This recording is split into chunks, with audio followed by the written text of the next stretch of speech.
Corotte Info, avant Bajou Cassé, Junior Auguste dit et dira tout. Toute l'actu, sport, musique et politique, Corotte Info, nouvelles sans camper. Any longer. I think that's what the big charge is. Have you been influenced, some of these exemptions that have been announced and some of these temporary delays, have you been influenced in those decisions because of the market reaction? Well, there were no delays at all. No, nothing to do with the market. I'm not even looking at the market because long term, the United States will be very strong with what's happening here. Now, these were countries and companies, foreign companies, that have been ripping us off, and no president did anything about it until I came along, and then I did a lot about it. You know, we took in tariffs from China $600 billion. Nobody else took in 10 cents from China. They never did. But when COVID came along, we had to focus on COVID. We did a great job. We got rid of that. We ended up handing over with a market that was higher than it was previous to COVID coming in. But this is very much about companies and countries that have ripped off this country, our beloved USA, and they're not going to be ripping us off anymore. So, you know, I think that has an impact on the market. Mr. President. Sir, this is a slate of nominees that's been prepared by the Presidential Personnel Office. It includes a number of sub-cabinet level appointments, a number of your ambassadors that have been previously announced, and also, crucially, given the administration's concerted effort to focus on violent crime, it includes a number of U.S. attorneys in major cities that have real crime problems. Okay. Some very good people, too. Thank you, sir. And then we have a number of ceremonial proclamations that Lindsay Halligan is going to... So two very special proclamations, the first of which is a proclamation that proclaims March 2025 as Women's History Month in honor of all the wonderful women in your administration, all the wonderful women in America, and in honor of everything you've done for women and this administration has done for women in just, what, a month and a half? So. Yeah, we've done a lot, and women have done a lot for us, right? This is an honor. We have a wonderful woman here, Maria Bartiromo. Thank you so much. Nice to have you, Maria. Thank you very much, Mr. President, and thanks for all that you're doing for women. Thank you. She's going to do an interview of me later. Maybe I shouldn't do this interview. I should be like Biden, not do any interviews.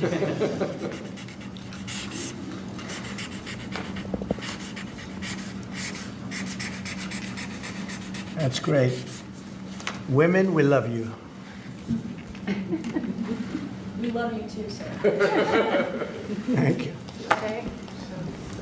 Excellent. So the second one is a proclamation proclaiming March 2025 as Irish American Heritage Month in honor of, well, to commemorate our amazing friendship between America and Ireland, and to just honor all of the Irish Americans. And I'm a little bit biased because I'm American and Irish, but Yeah, well, great people. Yeah, great St. people. Patrick's Day is coming up as well. And they voted for me in heavy numbers, so I like them even now.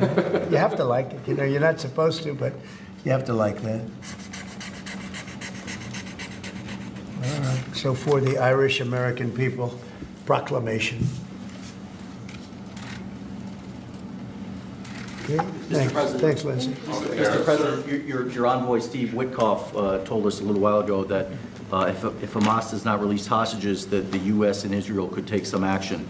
What does that mean in your eyes? Is that military action? Would you join strikes with Israel? Well, you're going to find out.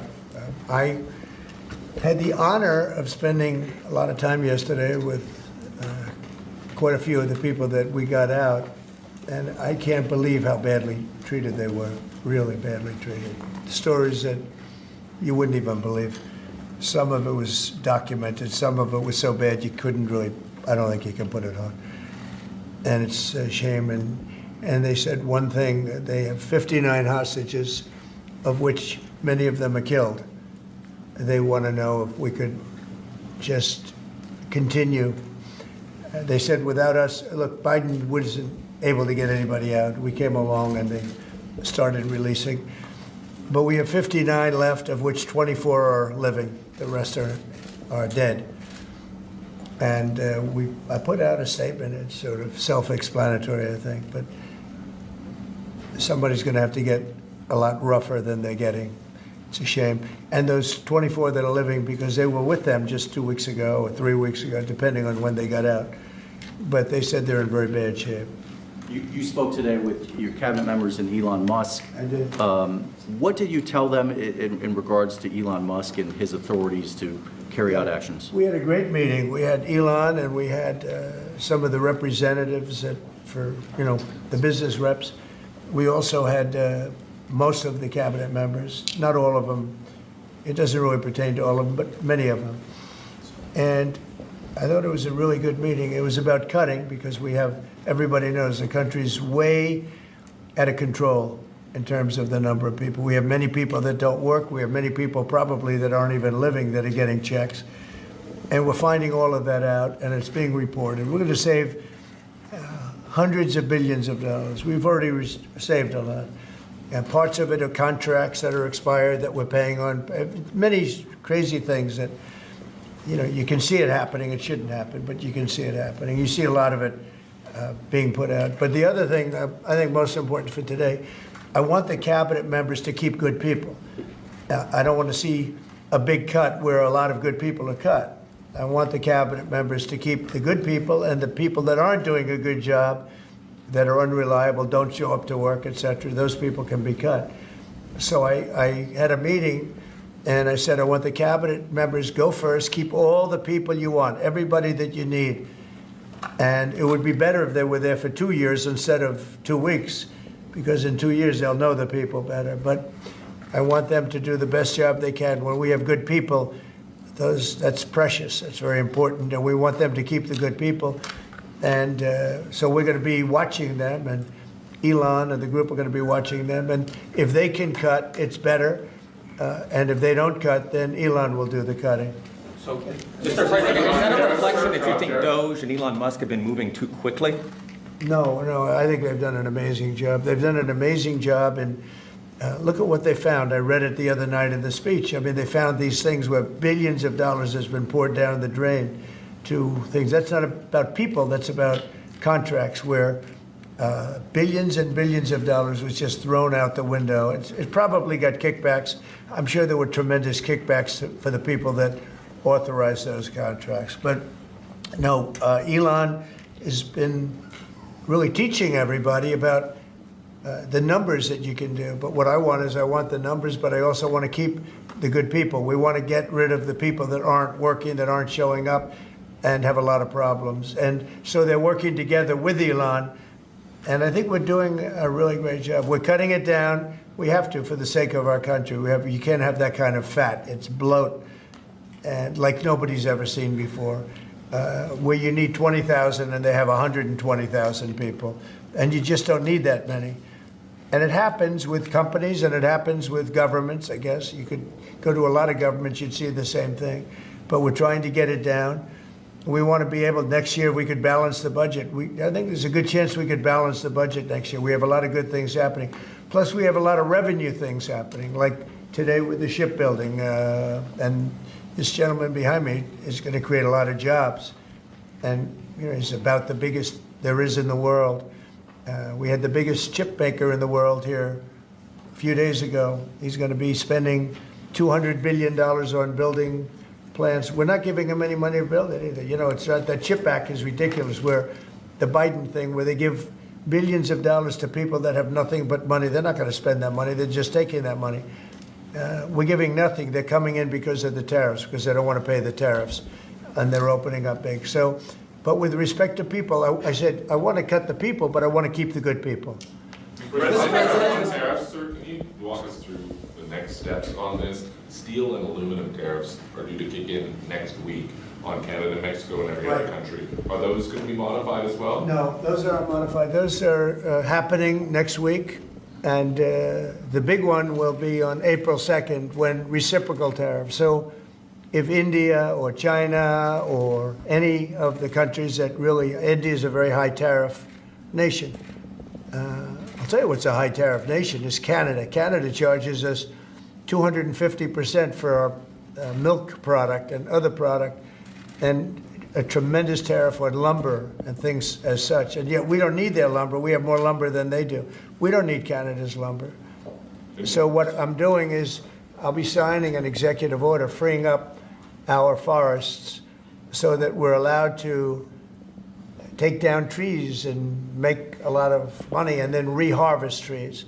Also, we're cutting fire divides. A fire divide is a 50-yard to 70-yard swath where the trees can't, it's long enough so trees don't burn forever until you can get them out.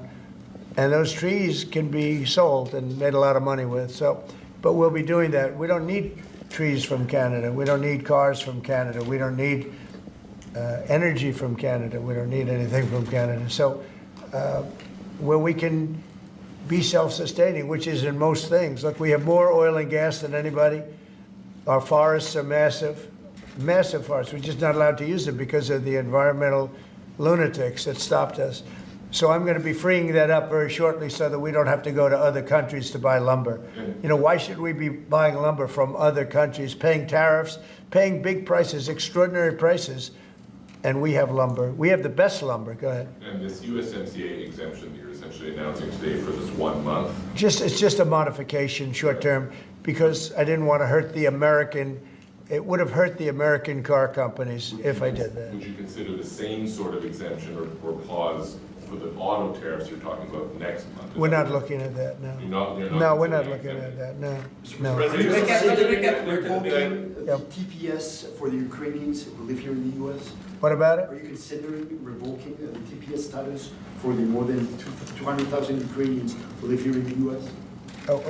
What are you saying? I don't know. The Ukrainians that are here in the Yeah, U.S., yeah. they're under a TPS status. On GPS? TPS, temporary status. temporary. Oh, I thought you said GPS. TPS. Yeah. There was some news saying that they were going to be revoked and they were going to be deported from the country. Are you considering that for the Well, we're not Ukrainians? looking to hurt anybody, and we're certainly not looking to hurt them. And I'm looking at that, and there were some people that think that's appropriate and some people don't, and I'll be making a decision pretty soon. Okay? President Trump said. But we're not looking to hurt them, President Trump said especially Ukrainians. They've gone through a lot. Yeah, Peter? the clocks are going to spring forward on Sunday. When are you going to get rid of daylight savings time? Okay, are you ready? So, this should be the easiest one of all, but it's a 50-50 issue. And if something's a 50-50 issue, it's hard to get excited about it. I assume people would like to have more light later, but some people want to have more light earlier because they don't want to take their kids to school in the dark. And it's a little bit one way, but it's very much a 50-50 issue. And it's something I can do, but a lot of people like it one way, a lot of people like it the other way. It's very even. And usually I find when that's the case, what else do we have to do? And I got to ask, because you were talking about this in your joint address, you were talking about Butler. It's been 7 months. Why do you think we don't know more about the guy who shot you in the ear? Yeah, oh, well, and the second one with all of his cell phones. So I want to find the answers. I've told them. In fact, today I said, we can no longer blame Biden for that one. He should have released that a long time ago. So they are giving me a report next week sometime, and I do believe I want to release the report. A lot of people have asked that question. You had one who had 3 apps, 2 of which were foreign, supposedly, and who has the biggest white shoe law firm in Pennsylvania, even though they don't live in necessarily a white shoe area. What's that all about? His law, the law firm. The other one had 7 or 6 cell phones, and I don't have 6 cell phones. And why would somebody have 6 cell phones? So we're going to be releasing a report on that soon, Peter. But based on what you're saying right there, the lack of information and Yeah. the data points that you just gave, does that make you think that there's some part of that there's some bigger? It could be. Well, it makes other people think that. It makes me think it a little bit too. I say, when you have 3 apps and 2 of them are foreign, and you had an FBI that wouldn't report on it, they didn't want to say why, I would say that could be suspicious. And then on the second assassin, you had, and by the way, I have to tell you, Secret Service did a great job on that by spotting him. But on the second one, he had 6 cell phones. That's a lot of cell phones. And a couple of them had some strange markings on them. So Yeah, I want to find out, and I would be willing to release it. I mean, maybe there's a reason that we shouldn't, so I don't want to get too far ahead of my skis, but yeah, I would be very willing to release that. I'd like to see it. I want to see it myself, Peter. Not only you, I want to see that one myself. Mr. President, May I? Yes. President Macron yesterday said that France was ready to offer its nuclear protection to other European countries. What do you make of it? And in this case, would the US also maintain a nuclear umbrella for European countries? Well, France is also willing to put soldiers into Ukraine for safety reasons if we can get it. I will say that we've made a lot of progress with Ukraine and a lot of progress with Russia over the last couple of days. And it'd be great to bring that to an end so we don't have to talk that way about nuclear. It'd be great if everybody would get rid of their nuclear weapons. You know, we have Russia and us have by far the most. China will have an equal amount within 4 or 5 years. And it would be great if we could all denuclearize, because the power of nuclear weapons is crazy. It is crazy. And, you know, I was very far along a process with Russia, despite the Russia hoax, which didn't make it easy. It was a total hoax, a total rigged hoax by some bad people. But despite that, I was very close to having a program with Russia, denuclearization, and we were going to get China. I spoke to President Xi about it, and he would have been very happy to have gone along with it. But bad things happened, like an election that was rigged happened. And so we had to come back 4 years later. But I would very much like to start those talks. The opposite of what you say, the denuclearization would be incredible. Mr. President, on the auto tariffs that you were talking about, I know yesterday you spoke with the big three. Did you tell them that no more exemptions were on the way, and what was the reaction? I told them, that's it. This was a short-term deal. And they came back to me yesterday. They said, could we have some help on the tariffs because of the speed? And I said, look, I'm going to do it, but that's it. Don't come back to me after the April 2nd. I don't want to hear from you after April 2nd. We're not going to be doing it anymore. I want to help them. What was the response? They didn't complain, but I helped them short-term during this short-term transition. April 2nd is going to be a very big day for America. Mr. President, my understanding is that the longstanding U.S. policy is that we do not negotiate with terrorists. So how did you come to the decision to send somebody from your team to negotiate with Hamas? We are having discussions with Hamas. We are helping Israel in those discussions because we're talking about Israeli hostages. And we're not doing anything in terms of Hamas. We're not giving cash. We're not giving $6 billion like you hear other administrations give. And in fact, I got 59 hostages out, and we gave nothing. In 59, we gave nothing, not including what's going on with Hamas. I mean, I consider that something where we're helping Israel for the most part. We had a couple of hostages, as you know. We got a couple of hostages out, American hostages. Mr. President, But certainly, Peter, you have to negotiate. There's a difference between negotiating and paying. We want to get these people out. If you would have seen the people yesterday, maybe you did, I don't know, but if you would have seen them, the way they spoke about their captivity, it was unbelievable. It's terrible. Are you thinking about making any changes to NATO where a NATO country gets attacked, but they're not paying enough dues, so the United States doesn't defend them? Well, I've said that to them. I said, if you're not going to pay, we're not going to defend. I said that 7 years ago. And because of that, they paid hundreds of billions of dollars. I said, if you're not going to pay your bills, we're not going to defend you. And it also went for the attack. But if they got attacked, they said, well, does that mean you won't defend us? I said, are you current or are you delinquent? They said, if we were delinquent, would you? I said, nope, I would not. And because of that, as you know, hundreds of billions of dollars came into NATO. You wouldn't have NATO right now if I weren't there. And your previous Secretary General has said that. He said he's never seen anything like it. When I came to NATO, when I first had my first meeting, I noticed that people weren't paying their bills at all. And I said I should wait till my second meeting, and I did. And I brought that up. And I said, if you don't pay your bills, we're not going to participate. We're not going to protect you. And when I said that, as soon as I said that, it was amazing how the money came in. The money came in, and now they have money. But even now, it's not enough. It's really not enough. They should be paying more. Mr. President, question on the investment, sir. You've overseen about $2 trillion worth of domestic private sector investments come in just about 2 months. This is the newest one. It comes after your announcement of a new shipbuilding office at the White House during your joint session to Congress. Can you talk about why this is important not only for national security, but to continue the renaissance of domestic manufacturing? Well, we have to maintain a strong country. We have to maintain, we want to pay off debt. We have a lot of debt, but that'll start coming off quickly when this all comes around. Look, we've been supporting the whole world. You mentioned NATO and you mentioned other things. We've been supporting the whole world. When I first came in, we were paying almost 100% of NATO. NATO it was crazy. We were supporting NATO. We were paying the bills for other countries. And yet those same countries, mostly European, the European countries were ripping us off in trade.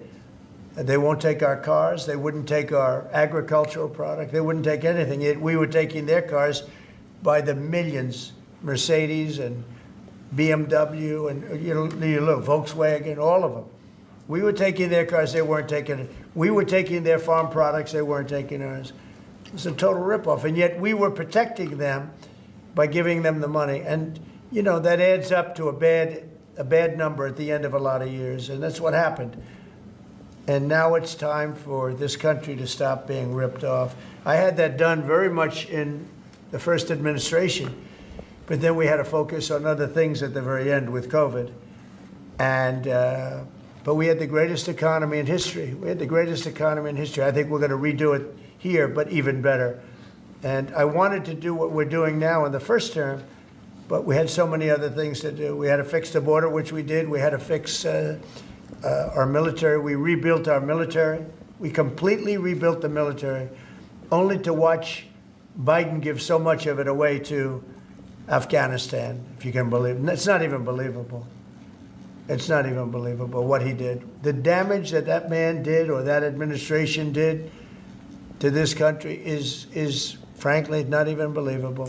And in particular, allowing millions and millions of people to come into our country. Many of them were murderers and drug dealers and gang members and people from prison for very heinous crimes. For him to allow those people into our country, and now we're spending tremendous amounts of time and effort. Nikki and Tom Homan, who's doing an unbelievable job, but we shouldn't have to be spending anything on that. We had the safest border ever. Now we have actually, as you saw, the numbers just came out, where we have actually the lowest numbers in the history of our country.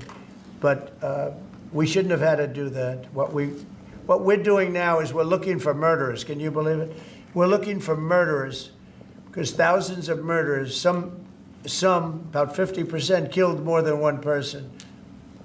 One killed 5 or 7. And we're looking for those people right now. We shouldn't have to be looking.